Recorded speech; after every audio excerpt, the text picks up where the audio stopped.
Greetings, fellow hermits and non-hermits. This is Dan the Catman from the Shelter Cats podcast, and welcome to episode 3 of the Hermit Life podcast. My occasional monthly, maybe a little more, maybe a little less than monthly podcast, all about the joys of the hermit life. How you too can live a happy, normal, fulfilled, full, engaged life without really having to leave the house too much. So it's been about 5 weeks since I've had a last episode, and I'm recording this on Saturday, March 30th. So it's Easter weekend. Happy Easter to those of you who celebrate. Happy Passover to those of you who will celebrate soon, because that will have passed between now and the next episode. And I was supposed to have my very good friend Shari, also a previous guest on my Shelter Cats podcast about her cat Jasper. I was supposed to have her on, and we were all set to record last night, and I don't know what the hell happened. I don't know if it was weather related or signal related or internet related, but we tried 4 times and the software kept cutting out because we record remotely. I'm a hermit, and it just didn't work. So change of plans, change of episode. I had this idea for a while anyway, so today's episode is How to Hermit. So we've discussed why I think the hermit life is a great life. We've discussed whether I think I am a hermit. And now I'm going to discuss how to hermit. This is how I hermit. You may choose to do all or none of this. But in order to be a hermit, you have to be happy in your home. You have to be comfortable. So to be a successful hermit is to be comfortable and to be happy by yourself. So that's what what I wanted to discuss today. Just my thoughts on how I think you can be a successful hermit, and maybe the tools you need. I mean, to jump right in, the most important thing you need to be a successful hermit is a home you love, a place to plant your feet, somewhere to put your head at night that you're comfortable. I have a 2-bedroom apartment on Long Island in New York. I've lived here just about 10 years. I've been a New Yorker all my life. And for the past 2 years, I've been living here basically as a hermit ever since my last relationship I ended when I caught infidelity, and ended it, kicked her out. She left. And, I carried on as a hermit. One big catch to how I have decided to become a hermit is I don't have a car. The car was in her name. We shared a car. And I had a car, got into a car accident. It was totaled. And for economic reasons, we decided to just share one car. And I thought about getting a car a couple of times, but I don't. It would just sit in the driveway. I'd spend money, and it would just sit in the driveway.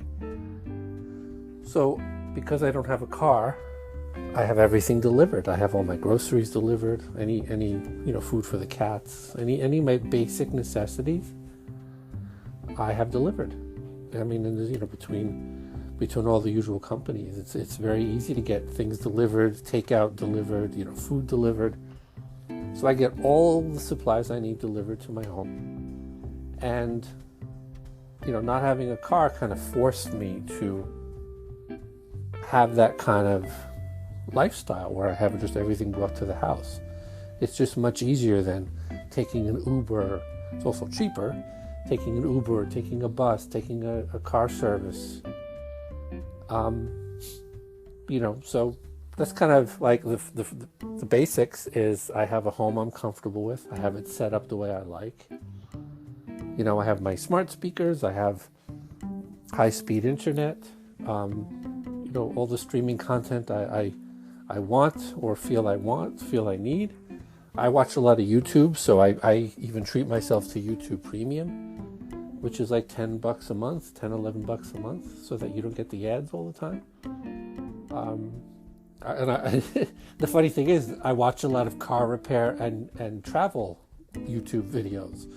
So, I get to kind of live vicariously through other people. And I like to watch people travel. I like to watch videos of people's trips and, discussing their trips and discussing their flights and their cruises and whatever they go on. But I don't have any major desire to travel.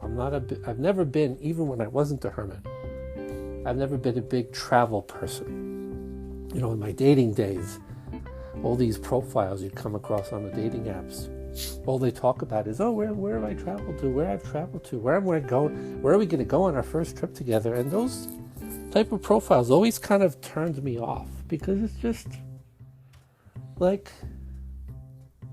not something I was interested in going to see new places and, worrying about who's going to feed the cats and worrying about this and worrying about that. That's just me.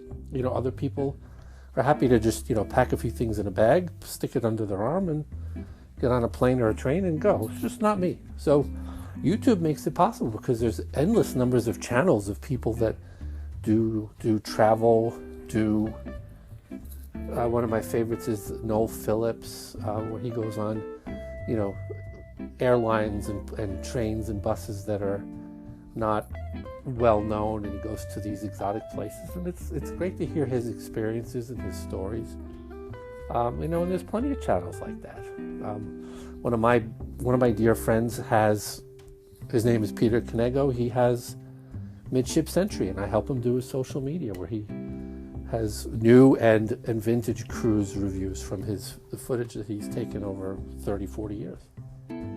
So, surround yourself with the technology and the content and the things that interest you. That interests me, but if other things interest you, you can do all these things and set up all these ways to enrich yourself without really having to do anything. There's, ebooks, there's e-magazines, e-newspapers. You could be a hermit and, not get an actual newspaper, save some trees. Same thing with books. Libraries lend out digital books. Libraries lend out digital movies. You could rent movies from a library. So, there's so many ways to have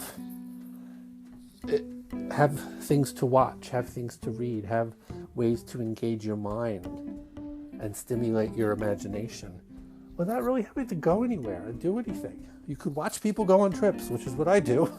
And I feel like I've got on the trip. I could say, I would go there if I was a different person, or fuck that, I'm not going there. That place looks terrible.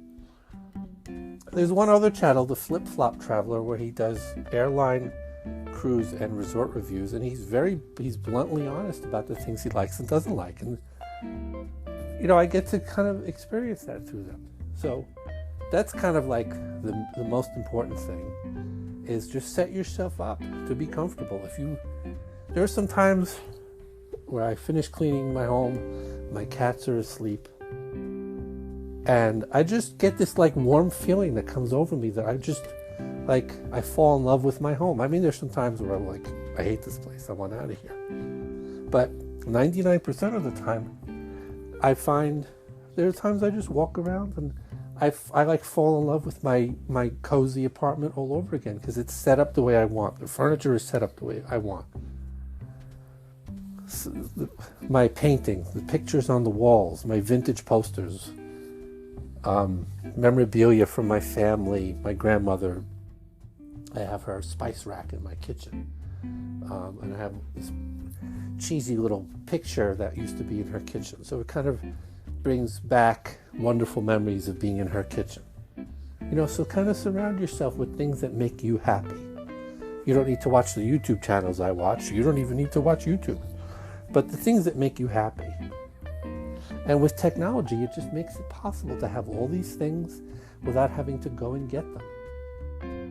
It's just, you can be happy. And I will digress. I almost went out yesterday. I was going to go walk to town to get a haircut, which I do every 2 to 3 months. But it was too cold. I actually got ready. I was about to leave.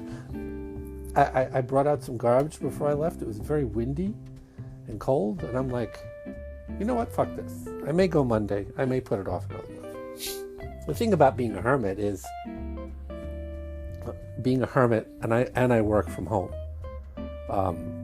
So I guess I'm fortunate in that regard that I get to also work from home.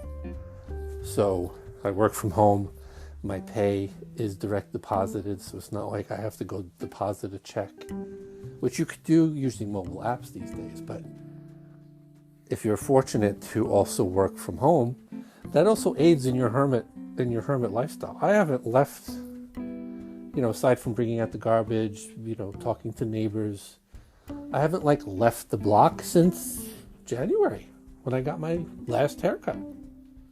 This is actually true. So you can live a happy, fulfilled life if you set yourself up the right way with the things that make you happy, the things that you do on a daily basis, the things you like to watch, the furniture you like. Rearrange your furniture and make it happy for you, make it comfortable so that it's arranged the way you want. And yes, I do host the Shelter Cats podcast. So in a way, you could say this podcast is sponsored by the Shelter Cats podcast. Please go listen. It's available everywhere and on YouTube. And this podcast will also be on YouTube on the Shelter Cats YouTube channel. So if you need closed captions, you could go watch it there. But get a cat. Cats are hermits. Cats are great to have if you're the type of person that likes to stay home and not go out like I do. Cats are great for that. I have 7. One is a foster. But get a cat. Adopt a cat. That might be worth a trip to a shelter. Or foster if you're not ready to adopt. Foster. Rescues always need fosters. And that's, for those who don't know, where there are cats that will need to be kind of made ready for getting their forever homes. So people will foster them where they don't own them, but they kind of live with them for a few weeks or a few months. And you just get them used to being in a home and having a home life, and you show them love. Because many of these cats are brought in from the streets, or they're strays, or they're just from bad situations. So you kind of get them used to being in a home, and their personalities will change, and they'll know that they're safe. And then when they're ready, they find forever homes. So that's a great thing to do as a hermit, is foster. I have a cat named Rosie who's a foster. She doesn't like me very much, but she's happy, she's safe, she's comfortable. So she doesn't have to like me, but I know that she's used to a home life. She curls up on the bed and she purrs, and she gets along with my other cats. That's a great thing to do, is to kind of get it. It doesn't have to be a cat. Get a dog, whatever pet you like. I'm just an advocate for cats. I do work with local rescues, so having a cat is a great thing if you're going to be a hermit, because there's no love like unconditional love from a cat. Absolutely, positively. So definitely get a cat. Or a pet of some kind. So that's basically it. That's how to hermit. So the basic points are: set up your home in a way that makes it comfortable for you, so that you're not kind of climbing the walls.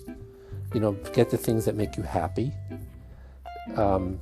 Get the content, the things that interest you. And it doesn't have to cost a lot of money. The things that interest you, the things you like to read about, the things you like to explore, whether it's politics or sports or history or crafting or any topic. Engage yourself in that content. Just because you're not going out too much doesn't mean that you can't engage in those things. Just like I watch travel videos. Am I actually going to go on any of these trips? No. Not anytime soon. But it's nice to watch other people do it, and it's nice to enjoy it, and I enjoy that. Because I used to travel. I used to take the odd trip here and there. even though I'm not like the biggest traveler. You know, when my parents moved to Florida, I took an auto train and took their train down 20 something years ago. I used to do nonprofit work, so I used to travel to Washington, D.C. a lot. Now I can watch other people do it and be like, yeah, that doesn't look much different than when I used to do it. So surround yourself with the things that you love. Take interest in the things you love and utilize technology to get access to those interests, whether it's reading or music or TV. And the things you need, the foods you like, the things you need, you can order those online and have them delivered. So you can have all the tools in life to be a successful hermit. And that's the hermit life as I see it. So that's how to hermit. That's how I see how to hermit. Just make your home the best possible hermit home. My home is a great hermit home. My cats are happy here. I'm happy here.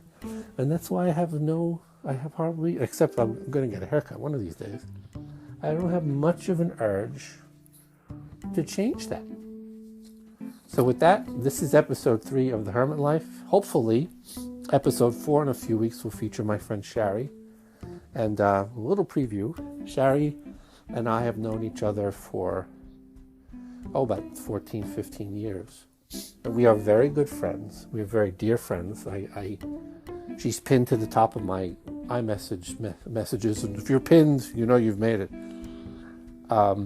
We communicate every day, either on the phone or by text or by audio. You know, we send kind of audio messages to each other because we don't feel like typing so much. And she and I are dear friends, but we haven't hung out since 2012. That's what I mean. With technology, you could live a happy, fulfilled life. You could talk to people. Just because you're a hermit doesn't mean, some hermits will isolate themselves from the world. I'm a hermit that still communicates with people and has friends and talks on the phone and texts and stuff like that. You can have a life where you're surrounded by people who care about you and you don't ever have to see them too much. So that's the hermit life. Have a great few weeks, and I'll see you soon in episode 4.